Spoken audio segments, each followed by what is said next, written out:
حضرت موسیٰ کا بچپن۔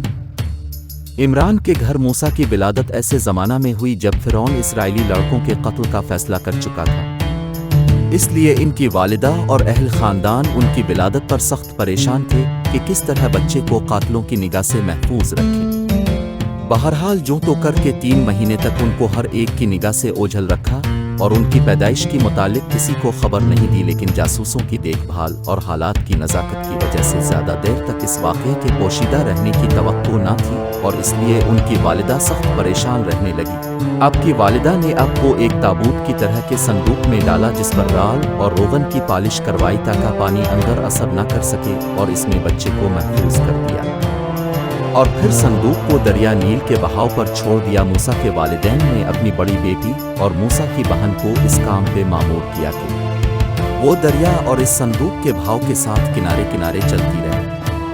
حضرت موسیٰ کی بہن صندوق کی حفاظت کرتی رہی۔ انہوں نے دیکھا کہ صندوق شاہی محل کے کنارے آ لگا اور اس کو نکلوا لیا گیا اور اسے شاہی محل میں لے گئے۔ آپ کی بہن یہ دیکھ کر بہت خوش ہوئی اور وہ محل کی خادموں میں شامل ہو گئی۔ فرعون کے گھر والوں نے جب صندوق کھولا تو دیکھا کہ ایک حسین و تندرست بچہ آرام سے لیٹا انگوٹھا چوس رہا ہے۔ فرعون کی بیٹی فوراً اسے محل میں لے گئی۔ فرعون کی بیوی نے جب بچہ دیکھا تو وہ بہت خوش ہو گئی اور انتہائی محبت سے اسے پیار کیا۔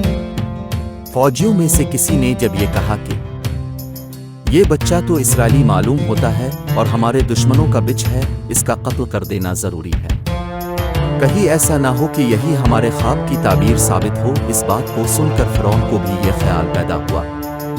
اس کی بیوی نے شوہر کے تیور دیکھے تو کہنے لگی کہ ایسے پیارے بچے کو قتل نہ کرو، ہو سکتا ہے کہ یہ تیری اور میری آنکھوں روشنی سے بنے، ہم اس کو اپنا بیٹا ہی بنا لیں اور ہمارے لیے اس کا وجود نفع بخش ثابت ہو۔ یعنی اگر یہ وہی اسرائیلی بچہ ثابت ہو جو تیرے خواب کی تعبیر بننے والا ہے تو ہماری محبت اور آغوش تربیت شاید اس کو مضر ہونے کے بجائے مفید ثابت کر دے۔ مگر فرعون اور اس کے خاندان کو کیا معلوم کہ خدا کی تقدیر ان پر ہنس رہی ہے۔